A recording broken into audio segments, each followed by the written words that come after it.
میں بار بار یہاں پوچھ رہا تھا کہ ان طلباء کو کس چیز کی ضرورت ہے کہ میں اس ٹاپک پر بیان کروں. یہ اگر آپ مجھے شروع میں بتا دیتے تو میں آدھا حصہ بیان کا اسی ٹاپک پہ کرتا. دیکھیں یہ جو سوشل میڈیا ہے نا، اس کی مثال ہے ایک ذریعے اور وسیلے کی.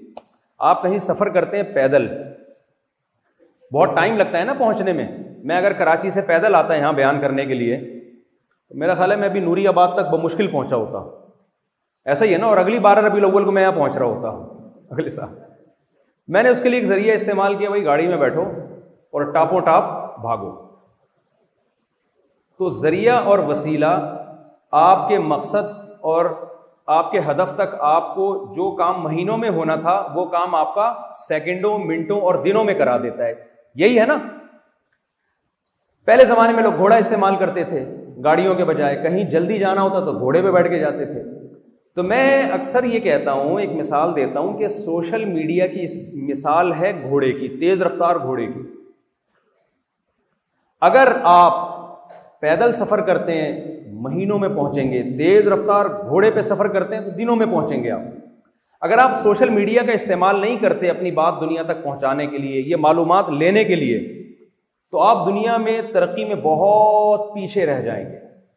سمجھ میں آ رہی ہے بات؟ اگر آپ سوشل میڈیا کا بائیکاٹ کر دیتے ہیں نا کہ ہم نے جدید وسائل اور جدید ذرائع کا استعمال کرنا ہی نہیں ہے، تو آپ بہت پیچھے رہ جائیں گے. کیونکہ اب سوشل میڈیا نے پوری دنیا کو ایک گلوبل ولیج بنا دیا ہے، فاصلے ختم کر دیے ہیں. لیکن یعنی اس کی مثال ہے تیز رفتار گھوڑے کی. لیکن مجھے ایک بات بتائیں کہ گھوڑے کی لگام آپ کے ہاتھ میں ہوتی ہے یا آپ کی لگام گھوڑے کے ہاتھ میں ہوتی ہے جب آپ گھوڑے پہ بیٹھتے ہیں؟ بتائیے نا. جب آپ گھوڑے پہ بیٹھتے ہیں تو لگام، آپ کی لگام گھوڑا پکڑ کے آپ کو چلا رہا ہوتا ہے یا آپ گھوڑے کی لگام پکڑ کے گھوڑے کو چلا رہے ہوتے ہیں؟ جب آپ گاڑی پہ بیٹھتے ہیں، میں جب کراچی سے یہاں آیا ہوں تو کیا گاڑی، میرا اسٹیئرنگ گاڑی کے ہاتھ میں تھا یا گاڑی کا اسٹیئرنگ میرے ہاتھ میں تھا؟ میں نے گاڑی کو بتایا کہ میں نے کہاں جانا ہے یا گاڑی نے مجھے بتایا کہ تم نے کہاں جانا ہے؟ سوشل میڈیا کا جب آپ استعمال کریں نا، یوٹیوب، فیس بک، آپ نے یوٹیوب کو، فیس بک کو بتانا ہے کہ میں نے کہاں جانا ہے، مجھے کیا چاہیے. فیس بک آپ کو نہ بتائے کہ اب ادھر نکل لے، اب تو ادھر چلا جا. فیس بک اور یوٹیوب نہ بتائیں کہ اب یہ فلم دیکھ لو، یہ والا ڈرامہ دیکھ لو، اس لڑکی سے بات کر لو، اس سے چیٹنگ کر لو. یہ تو یوٹیوب آپ کو اپنی سمت میں لے کے جا رہا ہے، فیس بک آپ کو اپنی طرف گھسیٹ رہا ہے. جب بھی سوشل میڈیا کا آپ استعمال کریں، پہلے منزل کا تعین ہونا چاہیے. گھوڑے پہ بیٹھنے سے پہلے پتا ہونا چاہیے جانا کہاں ہے آپ نے. گاڑی میں بیٹھنے سے پہلے پتا ہونا چاہیے کہ جی جانا کہاں ہے آپ نے.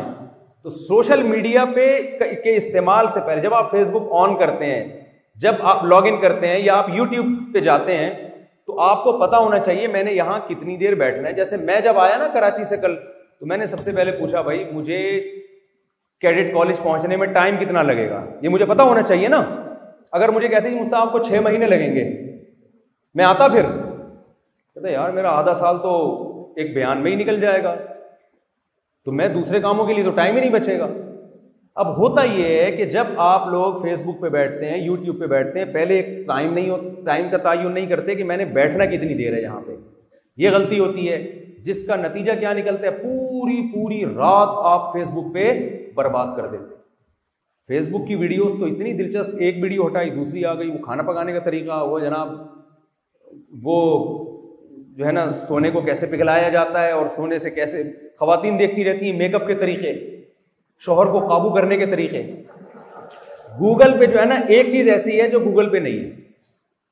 ایک آدمی نے دیکھا یار گوگل پہ جو بھی لکھو فوراً آ جاتا ہے.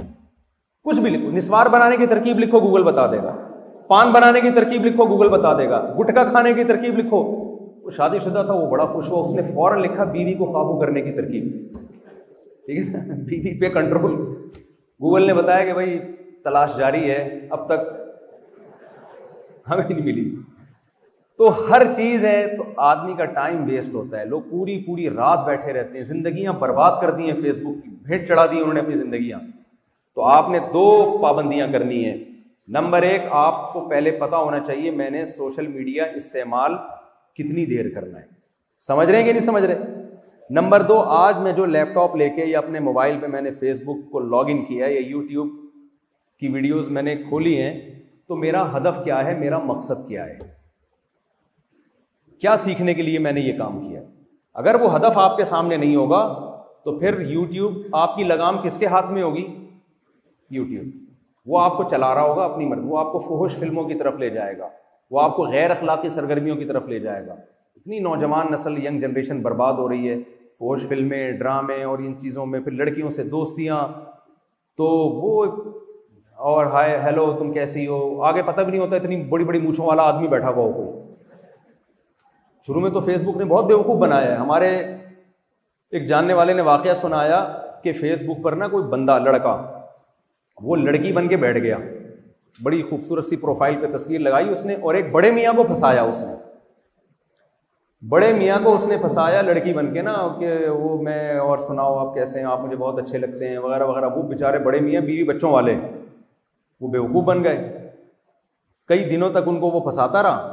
پھر ان سے ڈیٹنگ ٹائم لے لیا کہ آپ ایسا کریں، الاصف اسکوائر پہ آپ آ جائیں، اور مجھے لال چشمہ بہت پسند ہے اور بلیو کلر کی، آپ وہ بیچارے شلوار قمیض ٹوپی پہن کے مسجد میں جمعے کی نماز پڑھنے والے پہلی صف میں، ان کو لگا دیا اس کام پہ.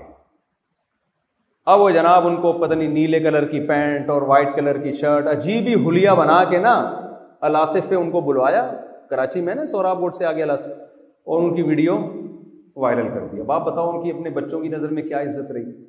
یہ جو میرے بھانجے میرے ساتھ آئے ہوئے ہیں، انہوں نے ابھی یہ این ڈی یونیورسٹی پڑھتا ہے میرا بھانجا جو ہے انجینئر بن رہا ہے، تو اس نے مجھے ابھی چند دن پہلے کا اپنا یونیورسٹی کا ایک واقعہ سنایا کہ ایک لڑکے نے فیس بک پہ اپنے ہی کسی کلاس فیلو کو لڑکی بن کے پھنسایا، اپنے ہی کلاس فیلو کو لڑکی بن کے پھنسایا، اور اسے پھر بلوا لیا ڈیٹ کے لیے نا کہ فلاں جگہ پہ آ جاؤ، اور سب لڑکوں کو بتایا کہ دیکھنا آج یہ جب یونیورسٹی میں آئے گا نا تو دیکھنا کیسا تیار ہو کے آئے گا. دیکھا کہ بھائی وہ بڑے کالج چشمے وشمے لگا کے اور بڑا تیار شیار ہو کے، سب لڑکے اندر ہنس رہے ہیں کہ اس کے ساتھ ڈرامہ کیا ہونے والا ہے. اور پھر کہا کہ دیکھنا آج یہ چھٹی سے پہلے نکل جائے گا، یونیورسٹی کی نا کلاس آف ہونے سے پہلے یہ نکل جائے گا. وہ نکل گیا، سارے لڑکے بائکیں لے کے اسی پارک میں پہنچ گئے، سارے لڑکے نا بائکیں لے کے کہ اس کے ساتھ ہونے والا کیا ہے. جب وہاں پہنچا تو سارے یونیورسٹی کے لڑکے بیٹھے ہوئے تھے اور اس کا مذاق اڑا رہے تھے. تو یہ جو سوشل میڈیا اور فیس بک ہے نا، آپ کے ساتھ آپ کی عزت کا بھی جنازہ نکال سکتا ہے، ٹھیک ہے نا، تو آپ کو غیر اخلاقی سرگرمیوں میں بھی مبتلا کر سکتا ہے. جو آدمی ایک دفعہ اس عمر میں بے حیائی کے کاموں میں لگ جائے، اس کا جو گھر ہے نا، بعد میں اس کا جو فیملی نظام، گھر کا نظام ہے، گھریلو سسٹم ہے، وہ بہت تباہ ہو کر وہ زندگی بھر کے لیے خراب ہو جاتا ہے. کیونکہ شادی کے بعد بھی پھر لوگ ان برائیوں سے توبہ نہیں کرتے، بہت صحتیں خراب ہوتی ہیں. تو آپ جب بھی انٹرنیٹ پہ بیٹھیں تو آپ یہ دیکھیں کہ یہ گھوڑا ہے جسے میں نے اپنے فائدے کے لیے استعمال کرنا ہے. یہ گھوڑا مجھے میری مرضی سے نہیں چلائے گا، میں اس کو اپنی مرضی سے چلاؤں گا. تو لگام آپ نے، میں یہ نہیں کہہ رہا آپ استعمال نہ کریں تو پیچھے رہ جائیں گے دنیا میں، آپ نے استعمال کرنا ہے، لیکن لگام آپ نے اپنے ہاتھ میں رکھنی ہے. آپ نے اس کو بتانا ہے کہ میں کیا دیکھنا چاہتا ہوں اور کس چیز سے میں نے اوائڈ کرنا ہے، اور ٹائم ڈیوریشن، کتنا وقت بیٹھنا ہے، یہ پہلے سے متعین کرنا پڑے گا. جی آپ کچھ پوچھنا چاہتی ہیں؟ جی وعلیکم السلام. جی جی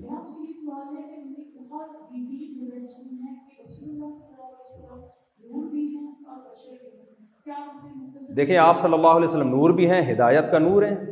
نور کا مطلب کیا ہوتا ہے؟ جس سے اندھیروں میں روشنی پیدا ہو. قرآن بھی نور ہے، قرآن نے کہا ہے کہ اللہ نے قرآن کے نور کی مثال دی ہے. علماء بھی نور ہیں، لیکن نبی زیادہ نور ہیں. ہر وہ چیز جس سے ہمیں گائیڈنس ملتی ہے، کیونکہ اندھیروں میں ہمیں روشنی کی ضرورت ہوتی ہے نا، نور روشنی کو کہتے ہیں عربی میں. تو رسول اللہ صلی اللہ علیہ وسلم اس لحاظ سے کیا ہیں؟ نور ہیں کہ اندھیروں میں روشنی ملتی ہے. باقی آپ صلی اللہ علیہ وسلم اپنی ماہیت کے اعتبار سے، نیچر کے اعتبار سے بشر ہیں، انسان ہیں، کیونکہ آدم علیہ السلام کی اولاد میں ہیں. قرآن کہہ رہا ہے خلقہ من تراب، آدم کو اللہ نے مٹی سے بنایا. آپ صلی اللہ علیہ وسلم کے والد بھی تھے عبداللہ، آپ کی والدہ بھی تھی آمنہ، حضرت آمنہ آپ صلی اللہ علیہ وسلم کی اولاد تھی، جس کو آج سید کہا جاتا ہے. تو یہ سارے بشر ہیں، انسان ہیں. تو ہدایت کا نور ہے نبی صلی اللہ علیہ وسلم. اور جو فزیکلی، جو ایک حقیقت اور ماہیت کے لحاظ سے آپ صلی اللہ علیہ وسلم انسان ہیں. اور بشر کو اللہ نے ویسے بھی فرشتوں پہ فضیلت دی. آدم علیہ السلام مٹی کے تھے، اللہ نے نور سے کہا کہ آدم کو سجدہ کرو، تو سارے فرشتوں نے سجدہ کیا۔ تو ہم ماہیت کے لحاظ سے نبی کو بشر مانتے ہیں اور ہدایت کے لحاظ سے نبی صلی اللہ علیہ وسلم کو نور مانتے ہیں، تو نور بھی ہیں بشر بھی ہیں۔